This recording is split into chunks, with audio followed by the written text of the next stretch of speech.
The 1930s, Stalin's reign of terror grips the entire Soviet Union, including Kazakhstan. Across the country, tribunals known as troikas convene, a panel of 3 made up of NKVD agents, prosecutors, and Communist Party officials, delivering swift verdicts against those branded as enemies of the people.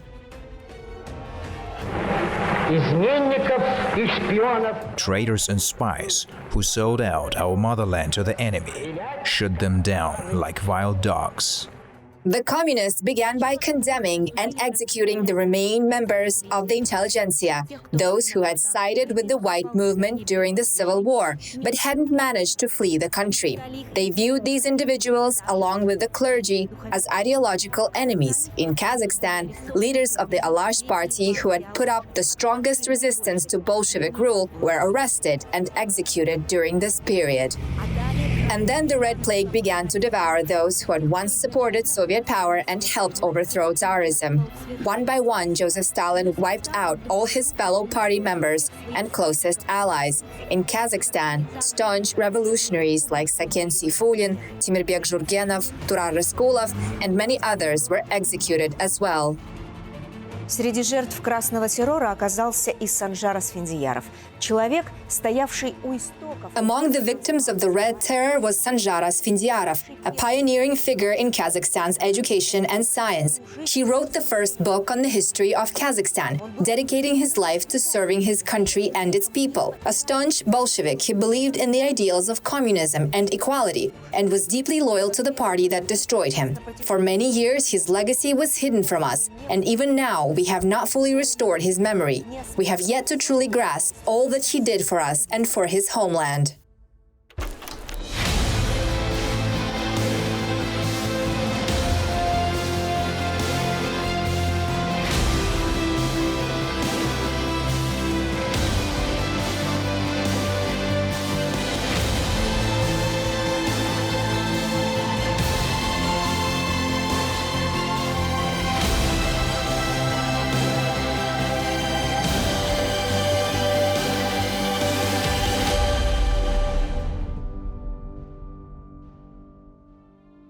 Despite his dedication to communist ideals, Sanjar Asfendiyarov was born into a distinguished and wealthy family. His father descended from Abul Khair Khan and his mother from Abulai Khan. In other words, Sanjar Asfendiyarov came from the highest of origins. This is how his grandfather Asfendiyar was described in the records of the Tsarist administration. From the character referenced by Lazarevsky, Special Assignments Official at the Orenburg Border Commission, dated January the 26, 1850, Sugalin Asfendiyar, Yeseul and Sultan, around 55 years old, holds no official position. He is the great-grandson of Abul Khair Khan and the grandson of Ayshuak. He migrates with the Tabun and Berish clans, moving between the Shingarlao, Sersaldi, and Ulanti rivers, wintering near the Zatoni and Karmanovsk forts. He has 2 wives and 2 sons and is wealthy. He is quick-witted, capable, and knows Tatar script, speaking Russian fairly well. Among the Kyrgyz, he is known for being the most eloquent, though his rhetoric is very much in the Kyrgyz tradition. His character is decisive but cunning, hot-headed, sometimes impulsive, vain, extravagant, and generous. As the eldest of the Ayshuak tribe, he wields influence over all the sultans of the Ayshuak family.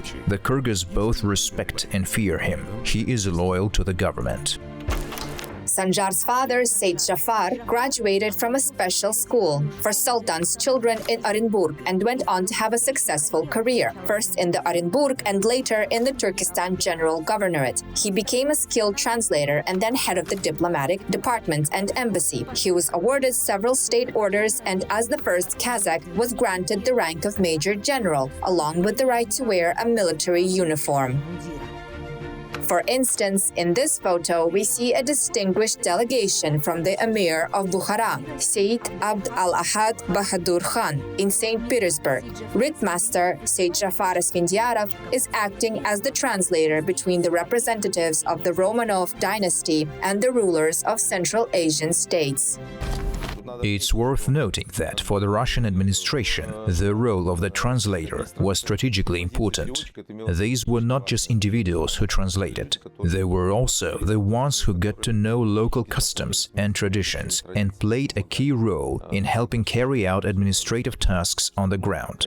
So the position was clearly of great significance. On top of that, he was a descendant of Genghis Khan, his father descendant from Abulkair Khan, and his mother from Ablai Khan, meaning he had Genghisid heritage on both sides. They certainly made him and his family influential figures in their time.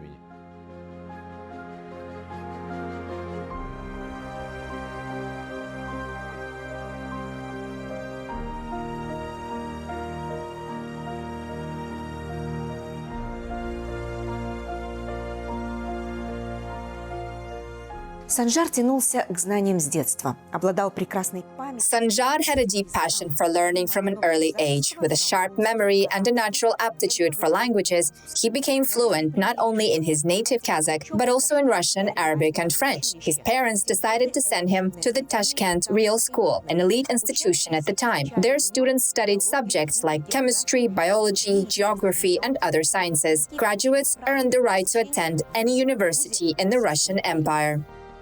Естественно, Санджар Асфендияров с детства выделялся особой аккуратностью по психотипу. From a young age, Sanjar Asfendiyarov was known for his meticulousness.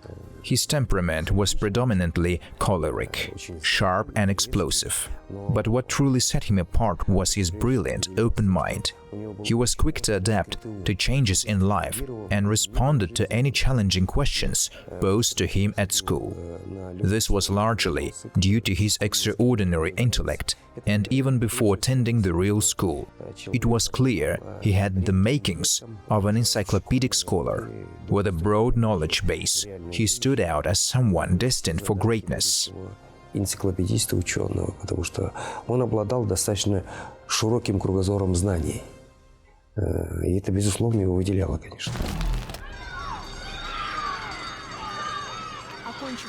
After finishing school, Sanjar Asfendiyarov went on to study at the prestigious Imperial Military Medical Academy in St. Petersburg, where some of the pioneers of Russian medicine, including Botkin and Popov, taught. Admission was highly competitive, so his father, Sultan Asfendiyar, had to write a letter to the Governor-General of Turkestan, Gradekov, asking for his support in securing a place for Sanjar. В студенческом деле Санжара Асфендиярова, хранящемся сегодня в Российском военно-историческом архиве, есть очень... Sanjar Asfendiyarov's student records, which are now stored in the Russian Military Historical Archive, contain many fascinating and rare documents.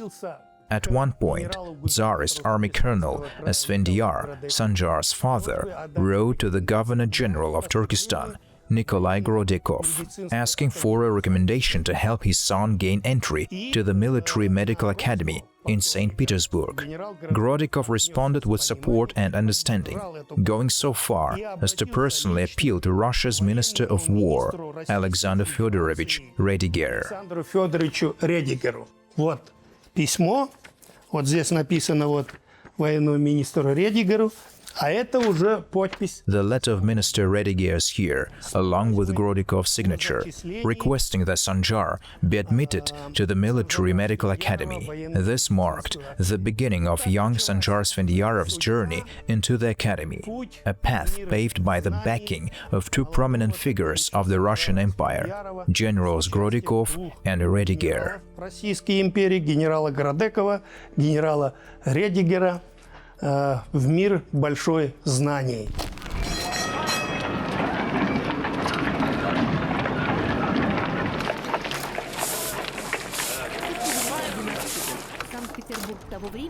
The year 1912, St. Petersburg was not only the political but also the cultural capital of the Russian Empire. The city was alive with thriving theater, opera, and ballet, while revolutionary movements gained strength. It was then that the first proletarian newspaper, Pravda, was published. During this time, Sanjar Asfendiyarov became interested in Marxism and forged close ties with fellow countrymen, Muhammadjan Tanashbayev, Alikhan Bokikhanov, Ahmed Berimzhanov, Mustafa Shokai, and Khalil Dostmuhamedov, who were also living, studying, and working in St. Petersburg during those years. Sanjar Asfendiyarov's worldview was deeply influenced by the Kazakh newspaper and the Kazakh intellectuals who served as its editorial team. First published on February 2nd, 1913, Kazakh Weekly became a leading voice in shaping public opinion in the Kazakh region, holding that position until 1918. It was the first national Kazakh newspaper, and its influence extended internationally, with copies subscribed to by universities across the Russian Empire, from Kiev to Warsaw, Moscow, St. Petersburg, Tomsk, and Kazan. Kazakh youth across the empire read Kazakh, and their worldview was largely formed under its influence. The paper was published by a group of Kazakh intellectuals with a distinctly Western-oriented perspective. I'd like to show you this photo from Halil Dusmuhamedov's book. The caption says it's a picture of Kazakhs studying at universities in St. Petersburg in 1908. While Sanjar Asfendiyarov isn't in the photo, you can see his sisters, Gulsum and Maryam. They're his sisters. And also in the photo are Halil Dusmuhamedov, Siralin, and a few others, including Mohamedjan Teneshbayev. They were all closely connected, interacting with each other and searching for answers to the big questions of the time, something you often see with highly educated people, always striving to expand their understanding of the world. Дореволюционная Россия была милитаристской державой, крупнейшей. Pre-revolutionary Russia was a major militaristic power, with a strong focus on training its officer corps, including military doctors. That's why the St. Petersburg Military Academy was considered imperial. It was under the direct patronage of the emperor. Some of the professors there held the rank of private counselor, which was equivalent to a lieutenant general in the army or a vice admiral in the navy. Генерала-лейтенанта в армии или вице-адмирала во флоте. These distinguished individuals taught at the academy, and as you can imagine, the level of instruction and the education provided were of the highest level. Since Sanjar hadn't studied Latin at the Tashkent Real School, he had to spend a year in St. Petersburg, attending as an auditor, to catch up on the language. Учиться уже в Санкт-Петербурге в течение года вольнослушателем латинский язык. After passing his Latin exam, which is documented in his personal file, he formally petitioned the head of the academy, who was known as the chief of the academy, to admit him as a full student. In his own handwriting, he wrote, "I respectfully request that you support my admission as a full-time student of the academy." Собственноручный подпись Санжара Асфендиярова. Прошу This request was signed on September the 23rd, 1908, and that's how he officially became a student. Подписано 23 сентября 2008 года. Вот так он становится студентом. At that time, Asfendiyarov met his future wife, Rabiga, the daughter of the well-known lawyer and Orientalist Serale Lapin. She was renowned for her beauty and intellect. Rabiga studied at the Pavlovsky Institute for Noble Maidens, an institution established by the imperial family for girls from noble families. There, they were taught foreign languages, etiquette, and politeness.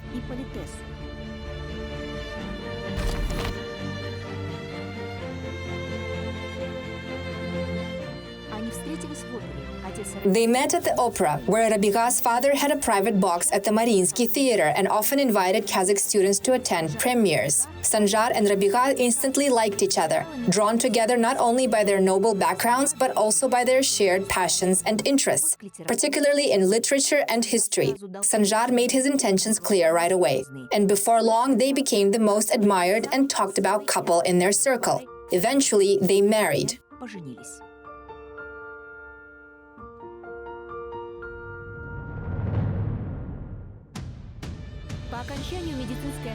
After finishing medical academy, Sanjar and Rabiga had to part ways for a while. Sanjar was posted to the Turkestan region, specifically to the Termez tract, where several Turkestan rifle regiments and a battalion were stationed. This area was often plagued by diseases like typhus and malaria. Sanjar treated the soldiers and gained valuable practical experience. Of course, it wasn't possible for him to take his young wife to such a dangerous place. As she was expecting, she went to stay with her father in Samarkand.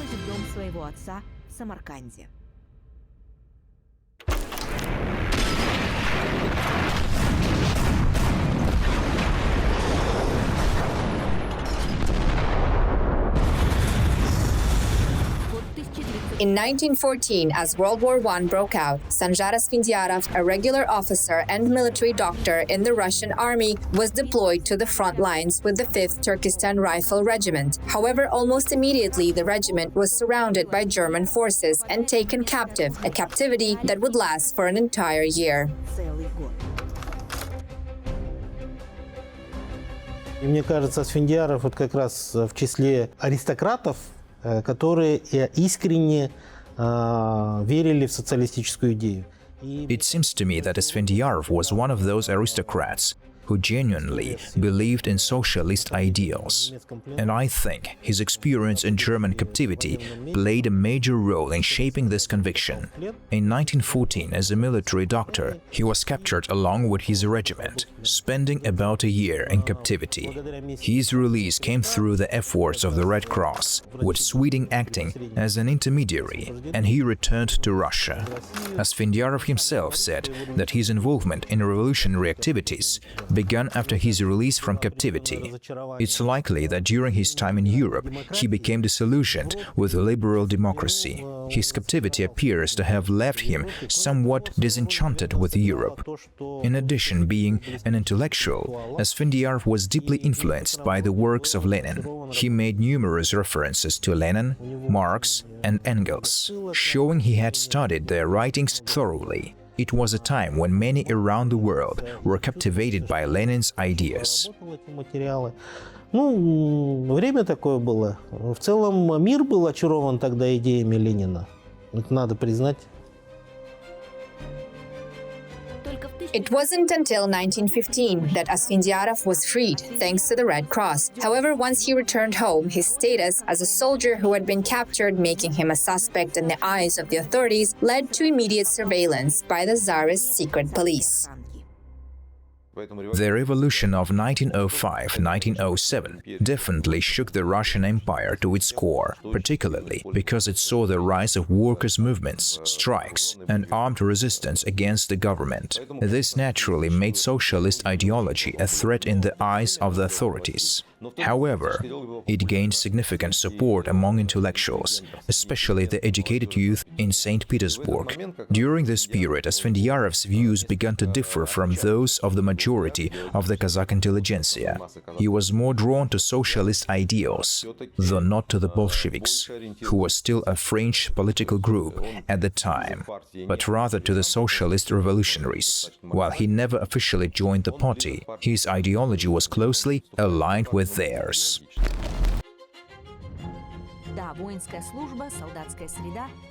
His time in the military and the soldier's life only deepened his resentment towards Tsarist policies. In 1916, while serving as the chief doctor of a military unit in Tashkent, protests broke out against the Tsar's decree to draft Kazakhs for labor duties. The battalion refused to fire on the peaceful protesters. As a result, the entire unit, including Sanjar Asfendiyarov, was sent to the remote city of Termez. It was there that he first heard the news of the Tsar's abdication in February 1917.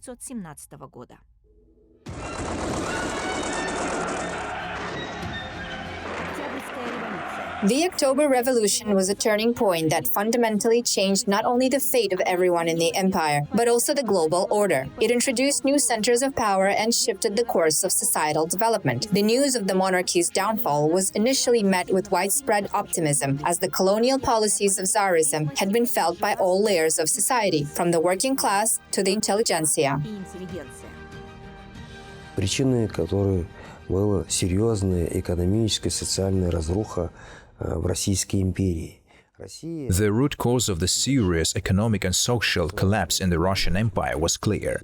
Despite being a vast empire, Russia couldn't hold its ground against a much smaller nation, Japan. The defeat in the Russo-Japanese War became a turning point, a wake-up call that shifted the public mindset, particularly among the educated. People couldn't fathom how Russia could lose to Japan. This defeat sparked intense analysis of the political and economic situation. В таком подходе, естественно, в такой ситуации идет экономический, политический анализ. Люди образованные, получившие высокое образование. Those with higher education or who were constantly seeking to educate themselves were well versed in the methods of political and economic analysis. The reality of the time in Russia left them with one undeniable conclusion. The empire was in crisis. The Russian state had failed to withstand the pressures even in the First World War, when it couldn't counter Germany, ultimately leading to a military defeat. Первой мировой войны Германии, где тоже дело завершилось практически военным поражением. The Alash movement had a strongly negative reaction to the Bolshevik victory. A well-known letter by Ilhan Bakirhanov sharply criticizes the Bolsheviks and calls for constituent assembly. This was a significant issue for the Alash movement, as they had placed their hopes in the constituent assembly and in the democratization of Russia, as well as the federalization of the country. This was their main focus at the time. However, during this period, local councils started gaining power in Turkestan, mainly made up of representatives from the local Russian population. For example, in the Zhetusu region, the local Russian population consisted mostly of settler peasants who had their own conflicts with the local Cossacks, also Russians. But their relations with the Kazakhs were much more complicated. They stemmed from the fact that during the suppression of the 1916 uprising, these very settler peasants were the main beneficiaries. So when they formed local councils of people's deputies, it became clear that their actions didn't exactly align with the ideology the Bolsheviks in Moscow were promoting. The first clear signs of the negative impact of Bolshevik rule appeared in the autumn of 1918, when Kazakhstan was hit by a severe famine, followed by outbreaks of cholera and typhus. There was a shortage of medicine and hospitals. Entire families were dying off. In response, the authorities set up an emergency commission to fight the famine, headed by the People's Commissar for Health, Turar Raskulov. Raskulov called on Asfendiyarov to join the commission, recognizing his expertise as a trained doctor with experience in wartime conditions. In this role, he truly showcased his remarkable organizational abilities and, more importantly, his sincere determination to help his people overcome the devastating famine.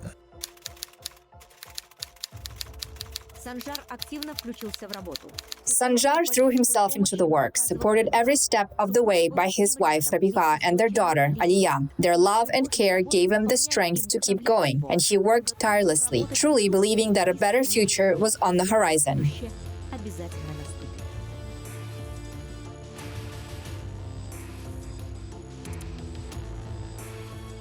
Турар Рыскулов назначил Асфендиярова комиссаром здравоохранения. Turar Raskulov appointed Asfendiyarov as the health commissar of the Turkestan Republic. One of Sanjar's first tasks was to tackle staffing issues. He set up specialized training courses for medical workers, with significant support from his sister, Gulsum Asfendiyarova. Within a year, they managed to train over 500 medical assistants and 200 midwives and nurses. Meanwhile, the number of hospital beds across the Republic's 120 urban hospitals grew to 10,000. В области здравоохранения все-таки брат с сестрой Асфендияровой в середине 20-х годов сделали очень много в Казахстане. The Asfendiyarov siblings made a significant impact in healthcare in Kazakhstan in the mid-1920s. Gulsum Asfendiyarova was instrumental in establishing midwifery courses and advancing women's medical education. At the time, women were only allowed to work in obstetrics or had women's and children's departments in general hospitals. In rare cases, when no male doctors were available, they could practice independently in regular hospitals. It's important to note that female doctors were few and far between, not just in Kazakhstan but across Russia. In the steppe regions of Turkestan, women doctors were virtually non-existent. Gulsum's work in this area was nothing short of groundbreaking. The 1920s saw the crisis worsen. The failure of Bolshevik economic policies, compounded by crop failures and drought, led to a devastating loss of livestock, pushing the Kazakhs into poverty. Having already lost their best lands under the Tsarist regime, they now lost their cattle, and the streets were filled with homeless children. For Sanjar Asfendiyarov, witnessing this suffering was unbearable.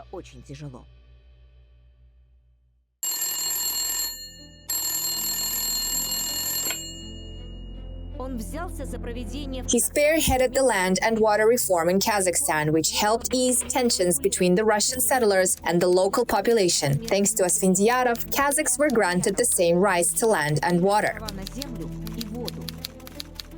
After the famine of 1920-1921, Soviet Russia shifted to the new economic policy, which aimed to ease the pressures caused by the forced grain requisitions from rural areas, replacing them with a tax on agricultural products. Under the new system, a portion of the harvest went to the state, while the rest could be sold on the open market. This transition to market-based agriculture led to an important outcome. Many of the lands that had been seized from Kazakh and Kyrgyz populations during the 1960 uprising were in practice not taken away. Why? Because the Soviet government faced a dilemma. On the one hand, they were supposed to confiscate the land, but doing so would have removed it from agricultural production.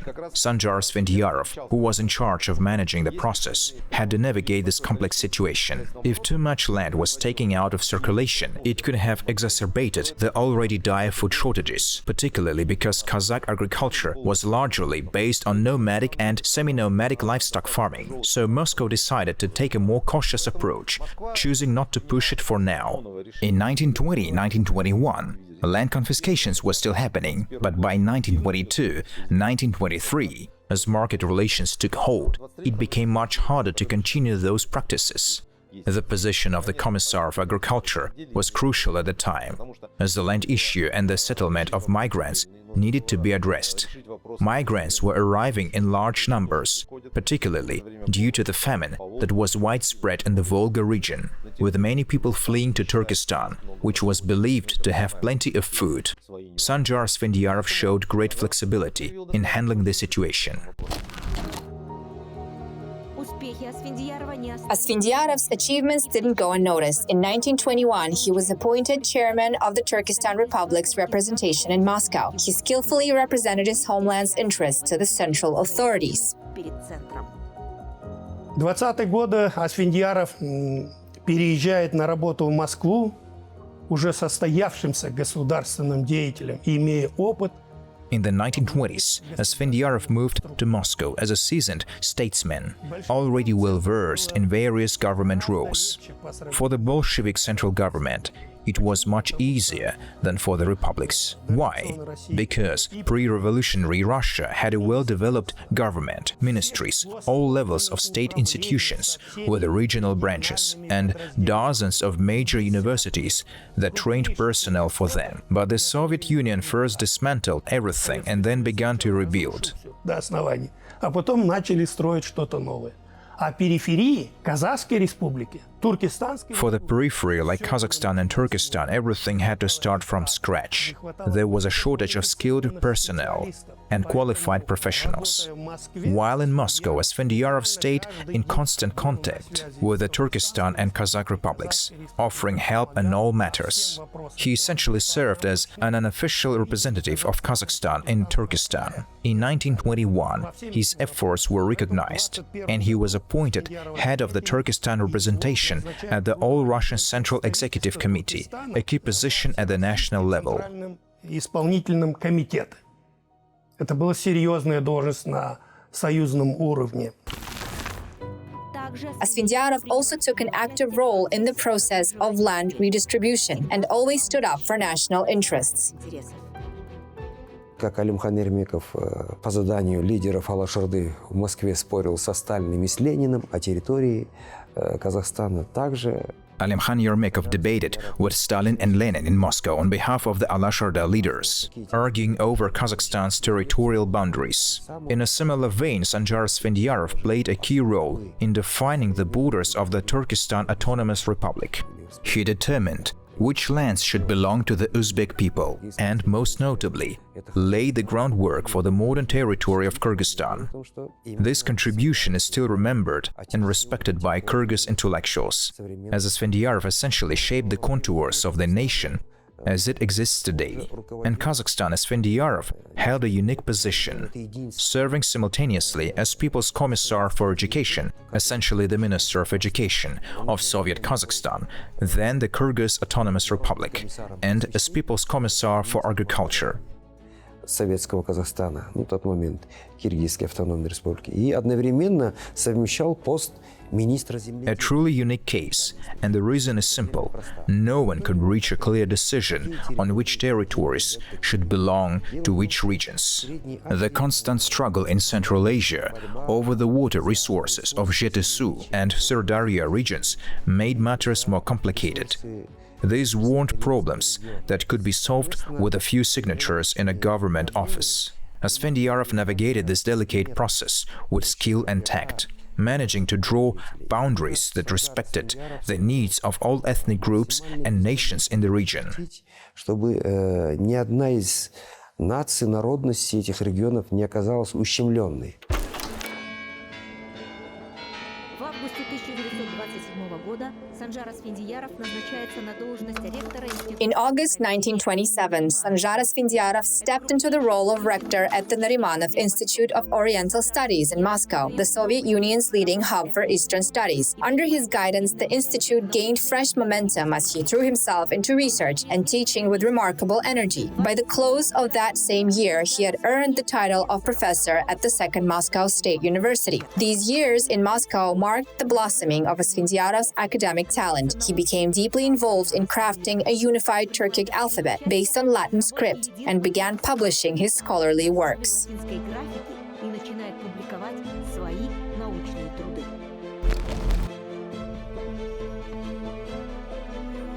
In 1928, Sanjar Asfendiyarov returned to Kazakhstan with his wife and their two daughters. Soon after, he was appointed as the director of the Kazakh Pedagogical Institute. В архивах нетрудно проследить деятельность Асфендиярова. The archives provide a clear record of Sanjar Asfendiyarov's work as rector of the first Kazakh university. He eagerly promoted the university through articles in the press, inviting attention and support. One such piece, Preparing Kazakh State University for the new academic year, was published in Sovetskaya Steppe on July the 24th, 1929. His concerns were wide-ranging, from setting up classrooms and building a library to establishing new laboratories, securing educational materials, and most importantly, attracting leading scholars from Moscow and Leningrad. His strong connections in Moscow were crucial in making this vision a reality, as creating such a university in Kazakhstan would have been unthinkable without outside help. As rector, Asfendiyarov threw himself into the role with great energy, always with one central goal in mind: providing higher education for young Kazakhs. In his article, he wrote, "The Almaty preparatory courses will admit 30 Kazakhs. Orenburgs will accept up to 25. Each regional Department of Public Education office will nominate 3 to 5 individuals who graduated from pedagogical technical schools this year or the previous year." His focus was unmistakable. Kazakh youth needed access to education. Sadly, his genuine efforts were later twisted and labeled as a form of bourgeois nationalism. This marks the start of his work in education and science, where he played a key role in shaping the very foundations of the educational system in Kazakhstan. Right up until his arrest, he was committed to building a network of universities and academic institutions throughout the republic. In just under 9 years, thanks to his efforts, pedagogical, veterinary, and medical universities were established, along with research institutes focused on maternal and child health, ophthalmology, dermatology, and venereal diseases, tuberculosis, and national culture. He also founded a medical institute that today bears his name. Через 2 года ректорства КАЗГУ его уже назначает ректором первого казахского мединститута. 2 years into his role as rector of Kazgu, he was appointed rector of the first Kazakh Medical Institute. This had always been his dream, ever since his student days at the Imperial Military Medical Academy. After careful consideration, he gladly accepted this position. The document still exists. I got it from the president of Kazakhstan's archive. The original is kept there. The decision was made at a high level by Izmukhan Kuramysov, the secretary of the regional committee of the CPSUB, who appointed Sanjar Asfendiyarov as the head of the medical institute. In this new role, he was incredibly active. In addition to managing the medical staff, he became the People's Commissar of Health starting in 1932-1933, but continued to serve as rector of the medical institute. Throughout, he supported the young university, his brainchild, ensuring it had everything it needed, now with the authority of a health minister. Помогает, обеспечивает молодой вуз свое детище всеми необходимым уже как министр здравоохранения. Деятельность казахской национальной интеллигенции начала 20 века The Kazakh national intelligentsia of the early 20th century brought about a cultural renaissance in Kazakh society. Even after the Soviet regime was established, many of those intellectuals who had come from the Tsarist period were pushed out of central power. However, they still maintained significant influence in the fields of education, science, and culture. During this time, despite limited opportunities, they made the most of what they had. They founded universities, developed curricula, and translated textbooks. They translated materials not only from Russian, but also from English and French. The modern culture the Kazakh people enjoy today owes much to the efforts of this early 20th century intelligentsia, who laid the groundwork for education and scientific progress in the country. Мы можем по-разному к его политическим взглядам относиться, но это человек, который служил Родине, государственности. We might have different opinions on his political views, but he was a person who truly served his country and its statehood. The reforms he carried out in areas like water and land management, higher education, and medical training were groundbreaking. Not many know that he played a crucial role in establishing infectious disease hospitals and veterinary clinics in Kazakhstan, serving as a physician. His organizational talents were extraordinary, and in this sense, he can be compared to figures like Alihan Bukikhanov, Ahmed Baitursunov, and Alimkhan Ermekov of the Alasharda movement, being outstanding state builder. The Soviet authorities, Bolsheviks, were lucky to have such individuals. Lenin and Stalin were cautious about Central Asia, understanding that the Soviet system was still fragile. And people like him, authoritative, multilingual, and skilled in governance, were essential to the Soviet system's survival. What's also worth noting is that many of the intellectuals from Kazakhstan steppe far outshone the Soviet leadership in intellect, organization, and personal ability. This is often overlooked in historical accounts, but the work of these individuals prove that they were rarely wrong and fully delivered on their responsibilities. The Soviet Union's success in Kazakhstan wasn't just due to force and repression, it was also due to the skillful and effective contributions of people like Sanjar Asfendiyarov. Не только благодаря кнуту, не только благодаря репрессиям, но и благодаря умелой и эффективной работе таких людей, как Sanjar Asfendiyarov. Look at this photo. It shows the professors and students of Kazakh State University. Right at the center is Rector Sanjar Asfendiyarov with Khalil Dosmuhamedov to his right. And beside him is Ahmed Baitursunov, one of the leaders of Alasharda, a prominent educator and philologist. His association with them, the fact that he worked alongside figures from Alash, ideological opponents, would later be used against him as an aggravating factor after his arrest. However, despite the pressure, he never spoke ill of them, neither before nor after his arrest. Мне кажется, вот эти жернова репрессий, он бы в любом случае попал как очень яркий представитель. I believe that, even without his active involvement in politics, he would have inevitably fallen victim to the repression, simply because he was such a prominent figure in the political elite. In the early 30s, and especially in the mid-20s, his position was one that Stalin actively fought against. But by 1937-1938, it was more about perceived potential opposition. Given his intellect and influence, he became one of the most prominent representatives of this potential opposition.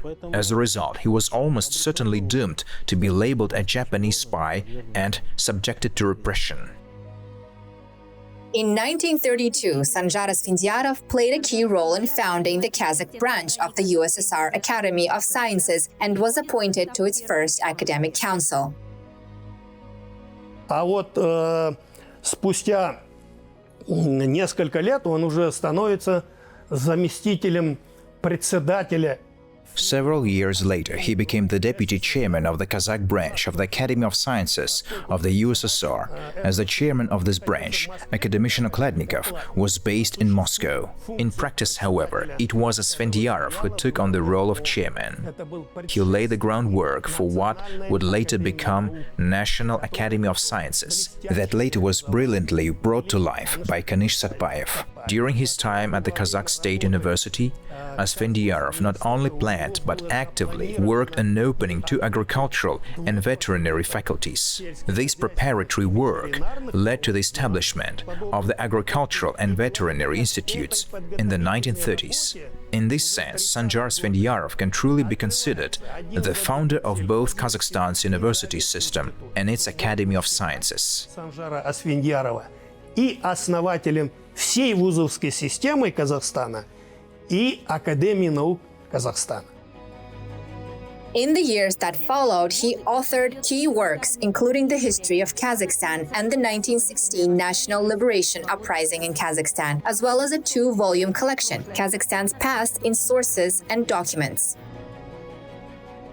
Если сведения о скифах, сарматах, саках было известно еще античным авторам, While ancient authors were familiar with the Scythians, Sarmatians, and Sakas, the Turkic Khaganate, one of the most powerful states of the early Middle Ages, was known to only a few. At the time, ancient Turkic inscriptions on the monuments were just beginning to be translated. Asfendiyarov meticulously gathered scattered multilingual sources, including numerous German works, to reconstruct the history of the great Turkic Khaganate.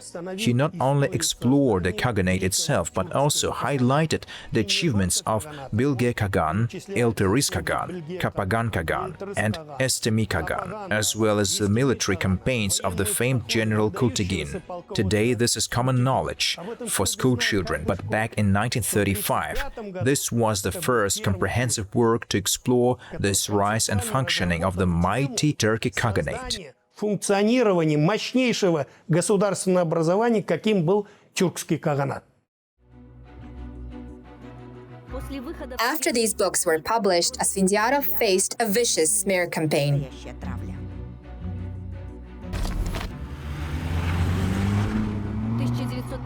In 1937, in Almaty, Kazakhstanskaya Pravda, the Kazakh Soviet press, the voice of state propaganda often used to celebrate heroes and denounce enemies of the people, published a scathing article with the sensational headline, "A Japanese spy posing as a historian."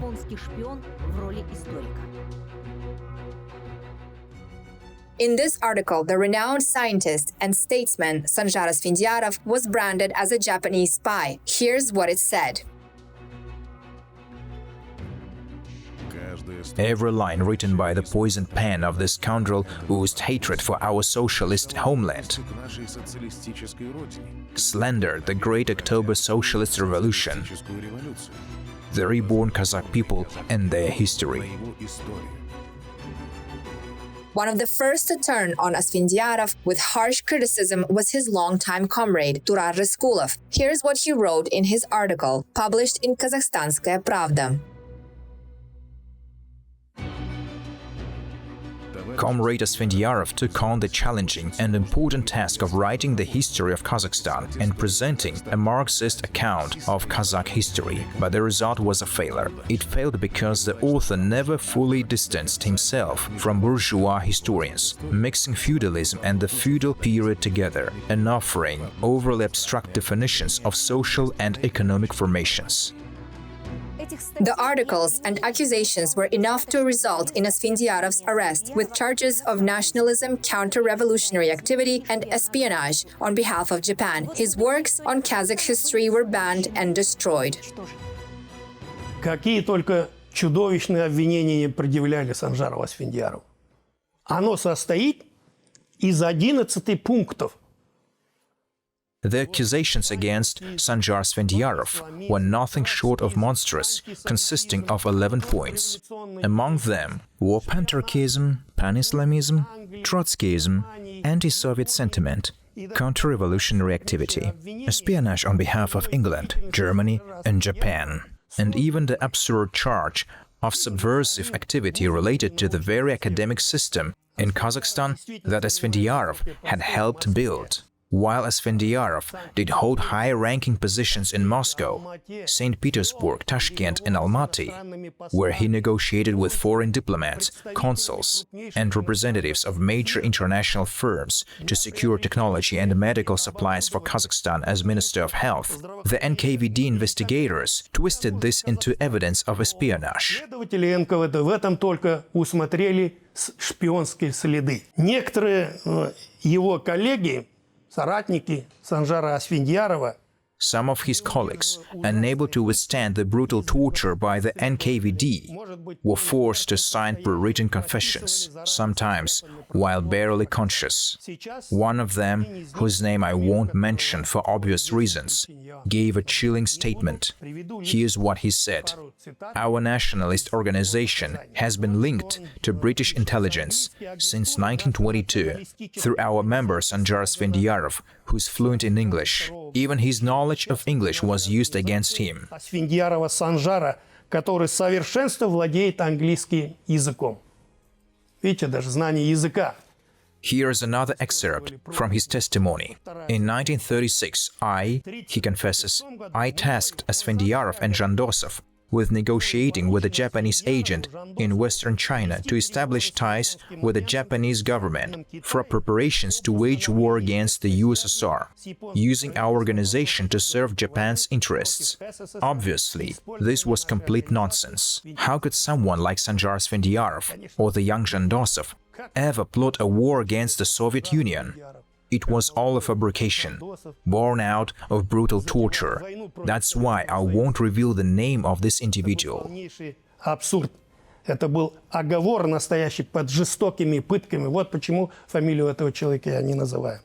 Ну, еще важный вопрос один. Почему, собственно, ну ладно, там, лошадинцы это как бы идеологические враги советской власти. Another important question is, why, if the Alashorda members were considered ideological enemies of the Soviet power, were the communists also targeted? Almost all of them were repressed as well, including Sanjar Asfendiyarov and Oraz Jandosov. In fact, most of the first-wave communists ended up in the same situation. I believe the answer lies in the fact that the Soviet leadership in Moscow did not want people who, from their perspective, had idealistic views on things like national statehood. Figures like Turar Raskulov, Sanjar Asfendiyarov, and Sultanbek Khodjanov genuinely believed in the Bolshevik cause for national sovereignty and the related processes. They saw it as a chance to address the needs of the Kazakh people. Ultimately, we lost nearly an entire generation of educated, literate people. The communists weren't necessarily opposed to the Alashorda members. These people were truly working towards the same goal, a national state for the Kazakh people. But each of them had their own way of thinking about how to get there.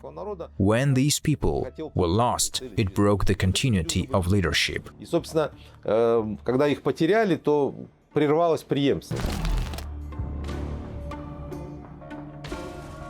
The interrogations and torture lasted for 6 months. For half a year, they tried to force him to confess to crimes he hadn't committed. They pressured him to name his supposed accomplices. But Sanjar Asfendiyarov held firm, never tarnishing his name with falsehoods or betrayals. On February 25, 1938, he was executed. The interrogation records show that he never implicated anyone. In those times, this was nothing short of a hero's act. We know much about that period of history, the terrifying purges, the torture used to extract false confessions, and how almost everyone betrayed one another with false testimony. So the fact that there are no such statements in Sanjar Asfendiyarov's case really speaks for itself. Rabiga Asfendiyarova, as the wife of an enemy of the people, was arrested, convicted, and sent to the notorious Akmola labor camp for the wives of traitors, known as Algier. The hard labor and harsh conditions left no trace of her former beauty. She was released in 1943, but by then, she was a completely different woman. The daughters of Sanjar Asfendiyarov, Aliya and Adalat, were left orphaned and endured all the hardships and sufferings that befell children of parents marked with the label enemies of the people. Aliya passed away at just 44, while Adalat lived to the age of 56. She had only one daughter left, Sofia, who now lives in Tashkent. Sofia knew nothing about her grandfather until she became an adult. It was only then that her grandmother, Rabiga, found the courage to reveal the truth about her heritage. The story of her family's past deeply shocked Sofia Sultanova. прониклась вот этой вот идеей, даже не идеей, а смыслом. I was deeply moved by the idea of who my grandfather was and the story behind it all. I was 20, a student, and I couldn't help but be struck by the fact that at just 48, he was gone, killed for no reason at all. И почему-то меня так поразило, что в 48 лет человека нет, его убили. And what's left from that time are these photographs, the ones I showed you.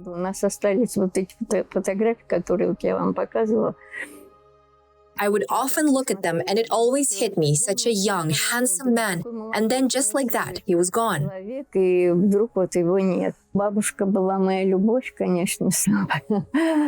My grandmother was my greatest love because she was the one who cared for me the most. My mom worked, my dad did too. So my grandmother and I were incredibly close. We were the best of friends. She was always with me, whether we were going to the market or anywhere else. I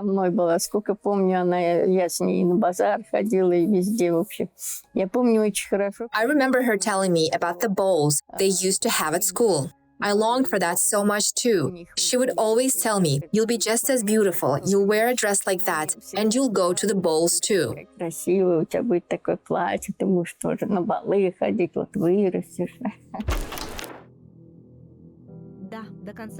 Until the end of her life, Rabiga Asfendiyarova kept the memories of her beloved husband and their former life close to her heart. She always believed and hoped that one day justice would be served and their noble names would be cleared of the false accusations and disgrace. К сожалению, мы не знаем, где похоронен Санжар Асфендияров. Unfortunately, we don't know where Sanjar Asfendiyarov is buried. After his execution, his remains were buried in one of the mass graves near Almaty. While we can't visit his grave or lay flowers to honor him, we can still remember him and be grateful whenever we benefit from the results of his tireless work. He gave so much to our history, yet for decades he was erased from it. Let's revive his honorable name and recognize it as a symbol of true dedication and service to his homeland.